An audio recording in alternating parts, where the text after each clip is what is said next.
Բարի երեկո, սիրելի հեռուստադիտողներ, Ցայք հեռուստաընկերության ուղիղ եթերում Եղիցի Լույս հոգևոր ուսուցողական հաղորդաշարն է։ Այն ինչպես միշտ եթերը հեռարձակվում Շիրակի թեմի առաջնորդ Տեր Միքայել եպիսկոպոս Աջապահյանի անմիջական մասնակցությամբ եւ հովանավորությամբ։ Եվ ինչպես միշտ ստուդիայում կորձում է ուղիղ հեռախոսակ կապ, որոնց միջոցով կարող եք մեզ հեռաձայնել եւ ձեզ հուզող հարցերը հղել մեզ։ Հեռախոսահամարներն են 22247 եւ 30543։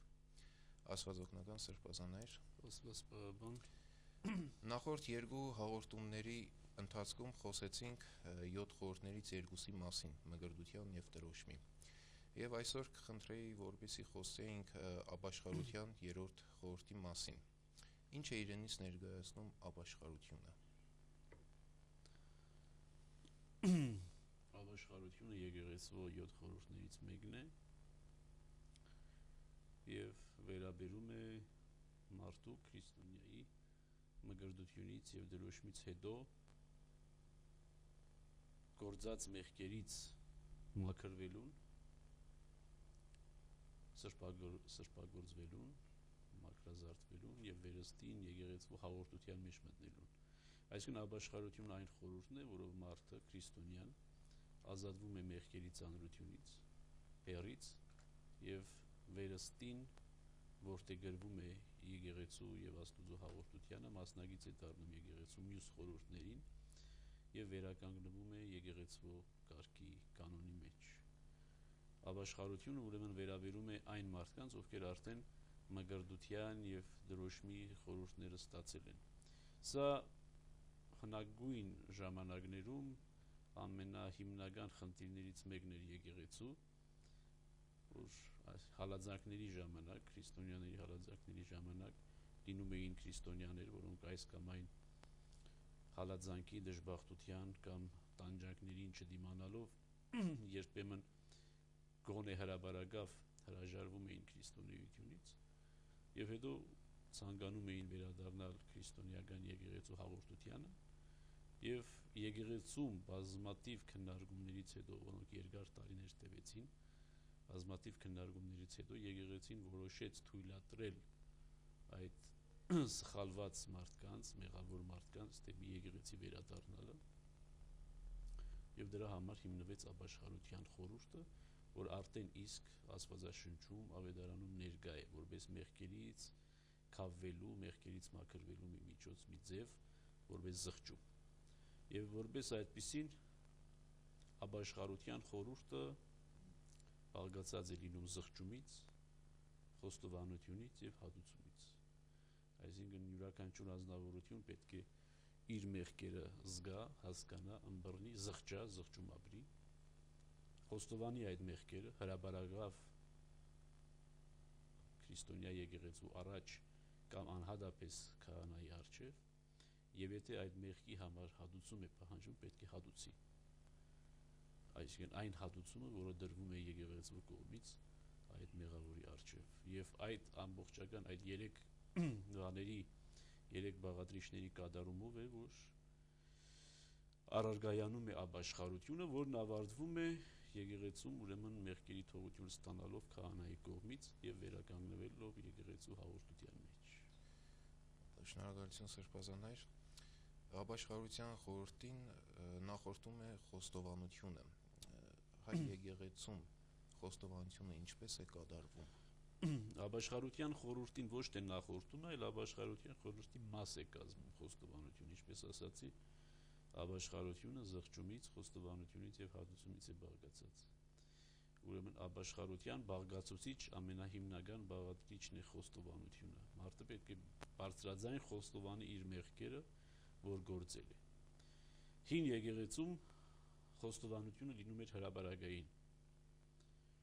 Յուրաքանչյուր քրիստոնյա եկեղեցու առջև, ժողովրդի առջև, հասարակության առջև խոստովանում էր իր մեղքերը, եկեղեցու կողմից ստանում էր հատուցում, այսինքն որևէ պատիժ եթե պետք է կրեր, եւ որից հետո վերականգնվում էր եկեղեցու հաղորդության մեջ։ Ուրեմն հրաբարագային էր լինում սկզբնական շրջանում խոստովանությունը։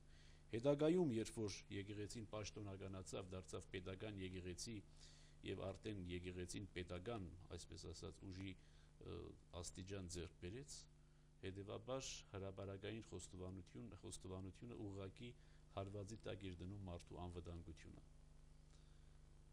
Այդ իսկ պատճառով եկեղեցին կամաց դա պետական որպես միջոց լինելուց վերածեց եկեղեցական միջոցի, որտեղ հոգևորականի արչև է անհատապես, որ խոստովանում է, թեև հրապարակային խոստովանությունը երբեք էլ չի վերանում։ Որևէ մեկը, որը կարող է հրապարակային, որը ուզում է հրապարակային խոստովանել, իրեն արգելված չէ հրապարակային խոստովանությունից, բայց ընդհանրապես ընդունված է անհատական խոստովանությունը, երբ որ յուրաքանչյուր քրիստոնյա մոդենում է իր խոստովանահորը, ընտրում է քահանաների միջից իր խոստովանահորը, ներկայանում է նրան պարբերաբար, խոսում է, զրուցում է, ներկայացնում է իր գործած ակամա կամ ագամա հանցանքները, դրանց համար պատիժ է ստանում, թողություն է ստանում եւ դրանով կայանում է ապաշխարության խորհուրդը։ Հայ եկեղեցում նույնպես նույնն է, անհատական խոստովանությունը կա հայ եկեղեցում, թեև այսօր շատ տարածում չի գտած, բայց գոյություն ունի եւ անհատական խոստովանությունը դա ամենահիմնական զորավոր արտահայտություններից է եկեղեցու կենսունակության։ Եկեղեցին որքան կենսունակ է, այնքան այդ անհատական խոստովանությունը ավելի լայն տարածում ունի։ Եվ միշտեր մեր եկեղեցում ավելի լայն տարածում ունի ընդհանրական խոստովանությունը, եւ ընդհանրական խոստովանության էլ որոշակի ձև է մշակված դարերի ընթացքում։ Գրիգոր Տաթևացին է վերջին անգամ սրբագրել եւ խմբագրել այն մեղաների շարքը, որտեղ թվարկված են բոլոր հնարավոր եւ անհնարին մեղքերը, եւ ուրեմն յուրաքանչյուր խոստովանող ընթերցում է այդ հատվածը, վերցնում է իր վրա որպես գործած այդ բոլոր թվարկված մեղքերը, կամա թե ակամա, գիտությամբ թե անգիտությամբ, եւ ինքը վերագրում է իրեն նույնիսկ իրեն չգործած հանցանքները եւ բոլոր խոստովանած կամ մոռացած հանցանքների համար թողություն է խնդրում քահանայից, որին տրված է այդ իշխանությունը ի վերուստ Աստծո կողմից, եւ դրանով թողություն է ստանում իր մեղքերից։ Այսինքն հայ եկեղեցում կա եւ ընդհանրական խոստովանությունը եւ անհատական խոստովանությունը, երկուսն էլ գոյություն ունեն։ Շնորհակալություն, սիրելի հեռուստադիտողներ, ես մեկ անգամ եւս հիշեցնեմ մեր հեռախոսահամարները 22247 եւ 3043 եւ մենք ունենք հեռախոսազանգ։ Ալո։ Այո։ Աստվածօգնական Սրբազան, ես հարց ունեմ ձեզ ուղղելու, շնորհակալություն նախապես։ Հարցս ուրեմն հետևյալն է. ես շատ ուրախ եմ առաջի հերթին, որ մեր եկեղեցում կան երիտասարդ եւ դեռահաս ծառայողներ, դա շատ գովելի եւ շատ ուրախալի է։ Հարցս հետևյալն է. ինչ տարբերություն մեր Տվրատան եւ Սևանի Վազգենյան ջեմարանի մեջ եւ երկրորդ ընդունելության կարգը Տվրատան, ընդունելության կարգը եւ երրորդ վերջնական հարցս մեր Տվրատան նորակառույց շենք լինելու է եւ երբ։ Աստված պահապան, շնորհակալություն։ Շնորհակալություն նման հետաքրքրասիրության համար մեր դպրանոցի հետ կապված։ Ինչ վերաբերում է ուրեմն առաջին հարցին, ինչ տարբերություն մեր դպրանոցի եւ Սևանի դպրանոցի միջեւ։ Հիմնական տարբերություն որպես այդպեսին չկա, որովհետեւ երկուսն էլ զուգահեռ շարունակում են իրենց գործունեությունը,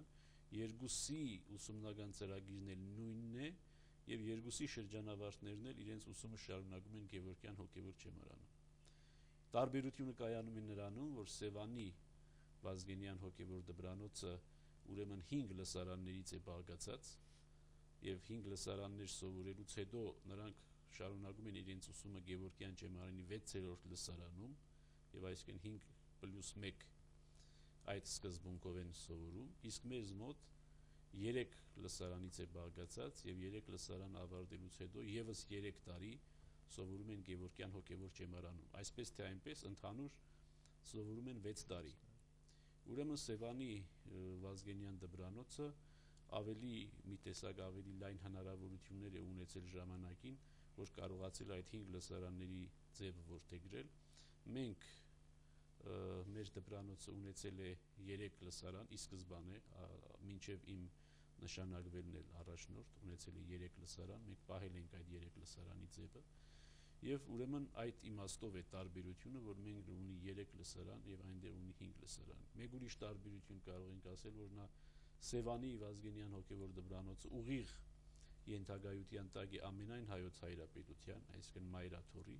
մինչդեռ մեր դպրանոցը ուղղակի ենթագայության տակ է թեմի առաջնորդարանի։ Սա էլ մի տարբերություն։ Եվ եթե ասենք Սևանի դպրանոցը բաց է բոլոր շրջանների ուսանողների համար եւ բացի դրանից բաց լինելուց բացի շատ ավելի խիստ է այնտեղ ընդունելության կարգը, մեր դպրանոցը բաց է միայն շիրակցիների համար եւ մեզ մոտ ընդունվում են միայն շիրակցիներ, որովհետեւ այսինքն մեր դպրանոցը համարվում է թեմական դպրանոց։ Այստեղ արդեն երկրորդ հարցին ենք փաստորեն անդրադառնում։ Մեր դպրանոց ընդունելությունը ուրեմն միայն շիրակցիների համար է եւ մեզ մոտ ընդունելության պայմանները այդքան խիստ չեն դրված, ինչպես Սևանի դպրանոցում, որովհետեւ մենք շահագրգռված ենք շիրակցի ուսանողներ ունենալու, ապագայում շիրակցի հոգեվորականներ ունենալու համար։ Դրա համար էլ այդքան խիստ չենք մոդենում ընդունելության քննությանը։ Մենք խիստ մոդենում ենք հետագային ուսման ընթացքին, որից հետո արդեն դեպի Գևորգյան հոգևոր ճեմարան փոխադրվելու ժամանակ արդեն խնդիրը շատ ավելի լուրջ է դառնում իրենց համար, որովհետև արդեն այնտեղ Գևորգյան հոգևոր ճեմարանում շատ ավելի բարձր ցուցանիշներ պետք է ցույց տան։ Հետևաբար, ուրեմն մեր դպրանոցի ընդունելությունը շիրակցիների համար բաց է։ Մենք ընդունում ենք հարցազրույցի միջոցով, ոչ թե ուղղակի ընդունելության քննություն, հարցազրույց, նայում ենք, որ պարկեշտ առաքինի երիտասարդ լինի բավական գիտելիքներով, ոչ բացարձակ բոբիկ, բայց բավարար գիտելիքներով եւ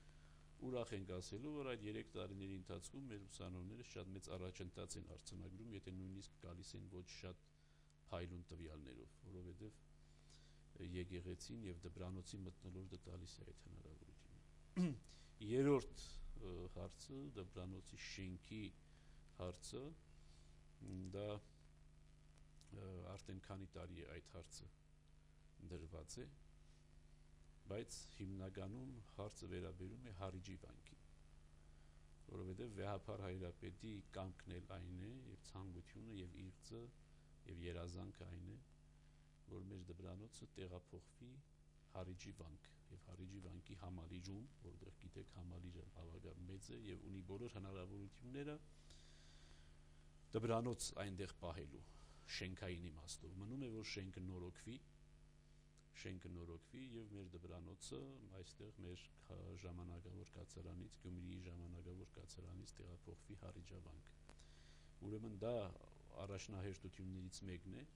եւ Մայրաթոր Սուրբ Էջմիածնի եւ անձամբ ամենայն հայոց հայրապետի ուշադրության կենտրոնում է։ Արդեն իսկ վեհափարը երևի թե այս գալտարի կսկսի Հարիջավանքի մեկ մասնաշենքի վերանորոգման աշխատանքները եւ որից հետո երևի կամաց մեր դպրանոցը կտեղափոխվի Հարիջի վանք եւ այնտեղ ավելի վանական մթնոլորտի մեջ, ավելի խաղաղ մթնոլորտի մեջ, ավելի խաղաղ պայմաններում կկարողանա իր գործունեությունը շարունակել։ Շնորհակալություն Սրբազան, մենք եւս մեկ հեռախոսազանգ ունենք։ Ալո։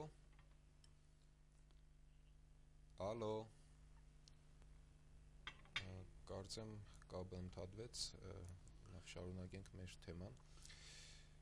Ապաշխարության համար հայաստանյաց եկեղեցին կարգ կամ կանոններ ունի հատուկ։ Յուրաքանչյուր մեղքի համար նկատի ունեք։ Այո։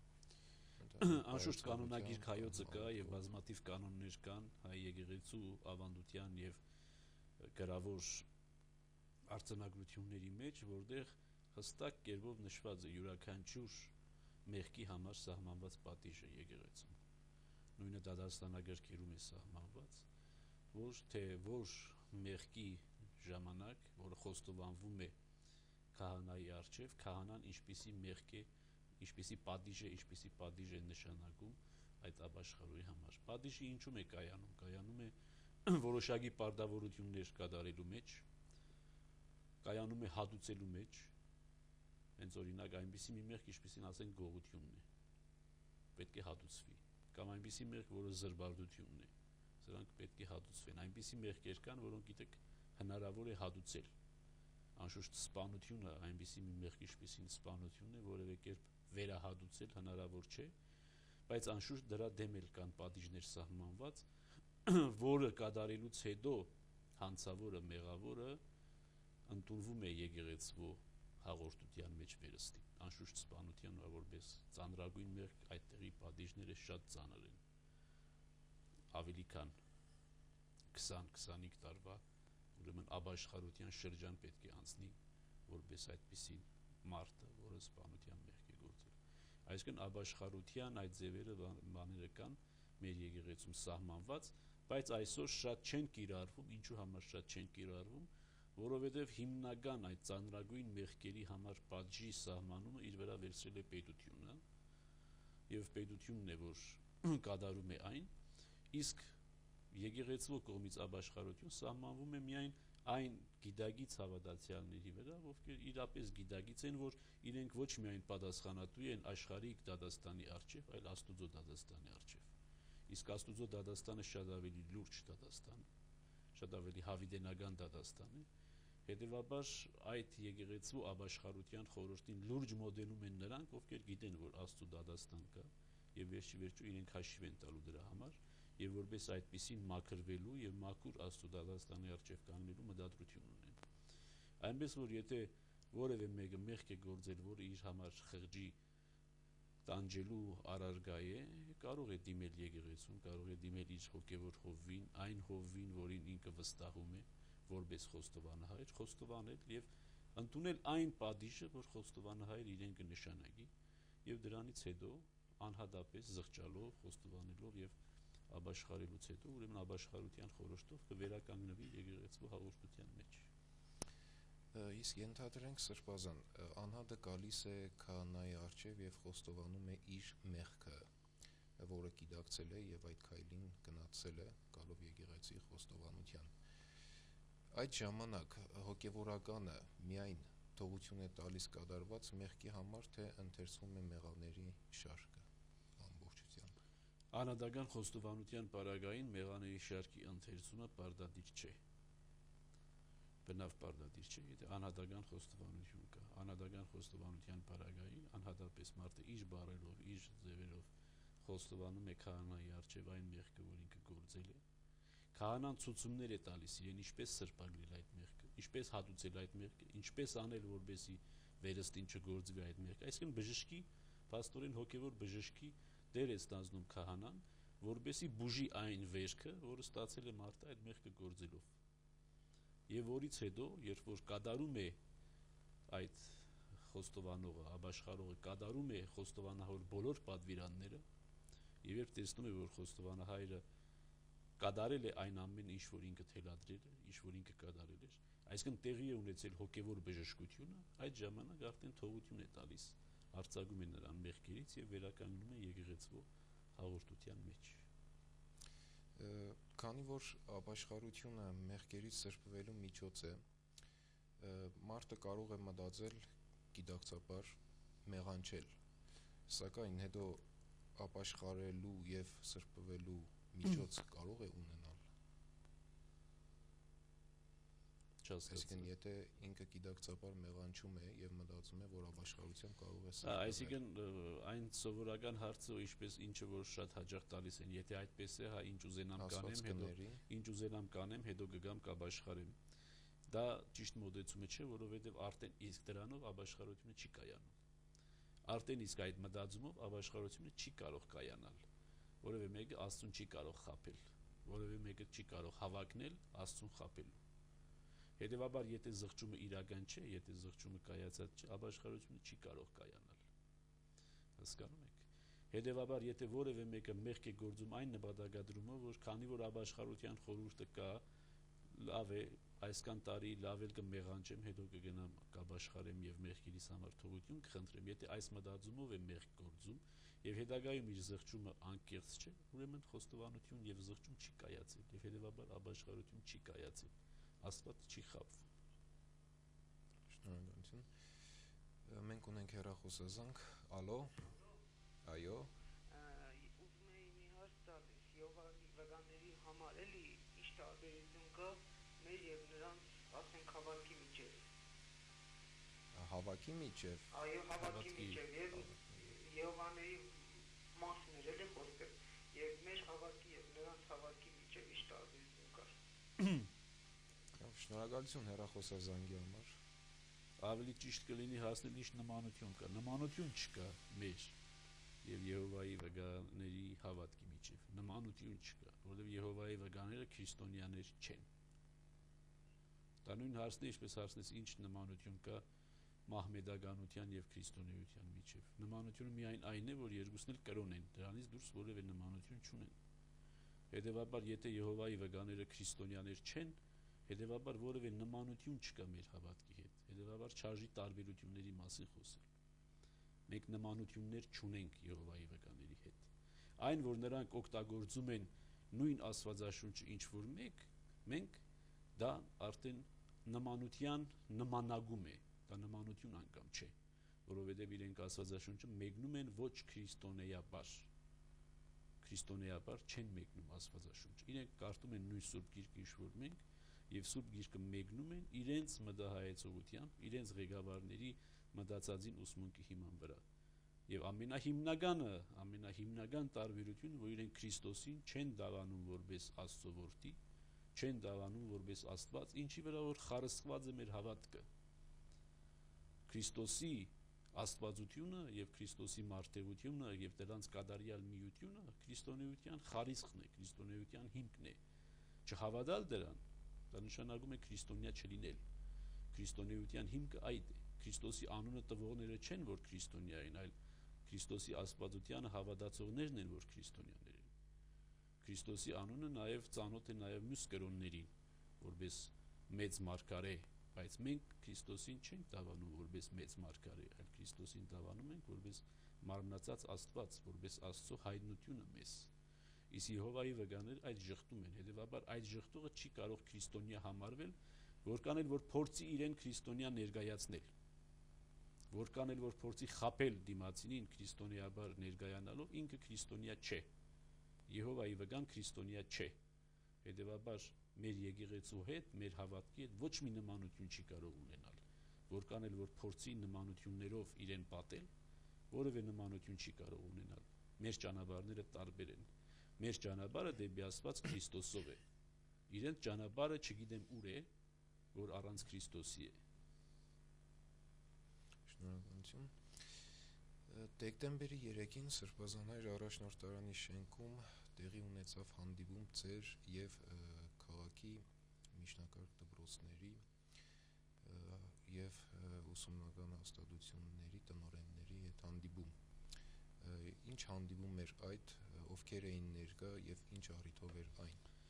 եւ ինչպիսի հարցեր քննարկվեցին այդ հանդիպման ընթացքում։ Դե հարցեր քննարկելու համար չէր այդ հանդիպումը, աստվածաշնչային ընկերությունը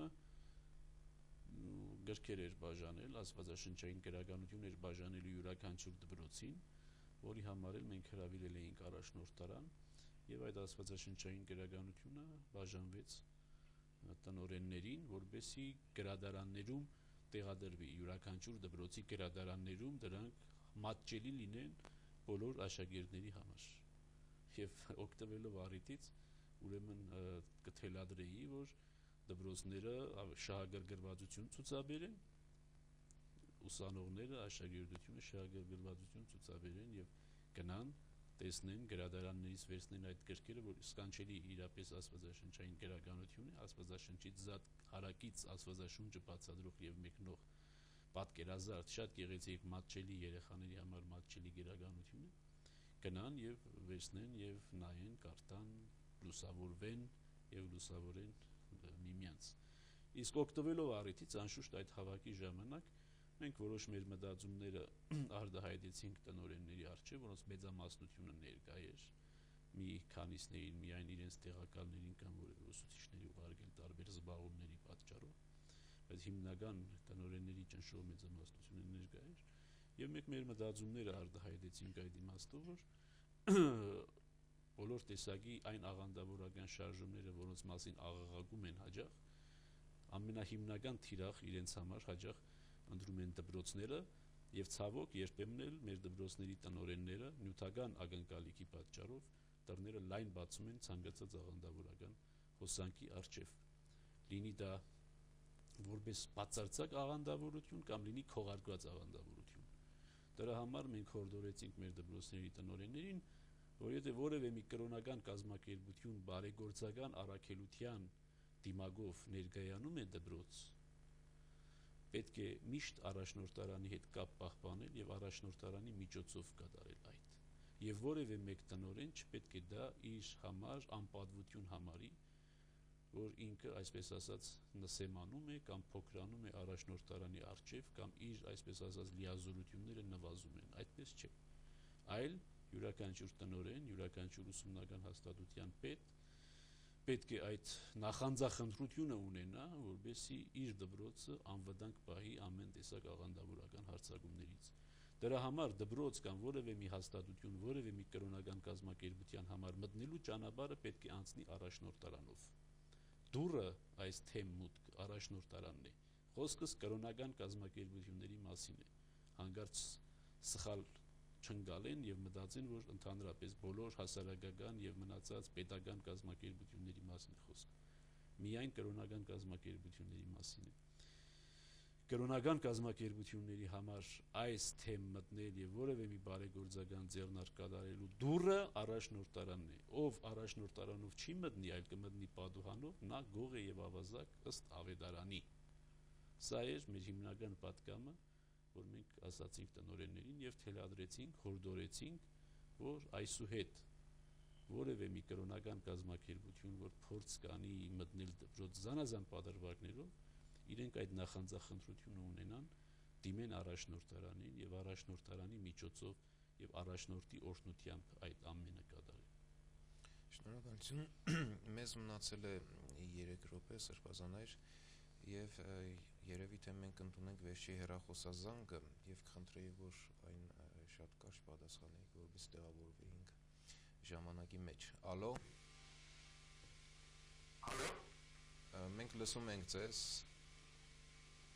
Ալո։ Ալո։ Մենք լսում ենք ձեզ։ Բարև ձեզ։ Ձեզ անհանգստացնում է Ազատանի միջնակարգ դպրոցի տնօրենը։ Այո։ Ես մեր Հայաստան Շիրակի թեմի առաջնորդ նշանագրեց մեր սիրելի Սրբազան Միքայել Աջապայանը, մարզում լուրջ աշխատանքներ կատարվեցին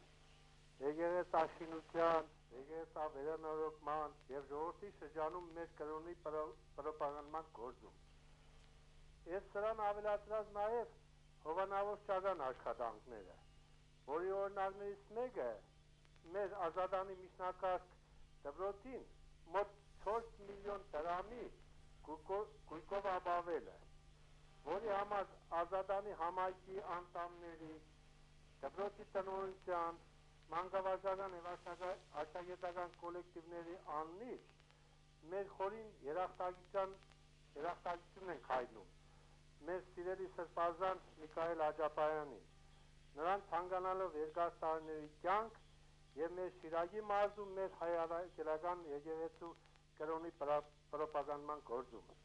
Հաջողություն ձեզ, սիրելի Սրբազան։ Շնորհակալություն, պարոն Վարժապետյան, կարծեմ եթե չեմ սխալվում ատյանունը։ Ավելի շատ շնորհակալական խոսքեր, քան թե հարցեր։ Շնորհակալ ենք, բայց ինչ էլ որ անենք մեր ժողովրդի համար անշուշտ քիչ է։ Դե ինչ, մեր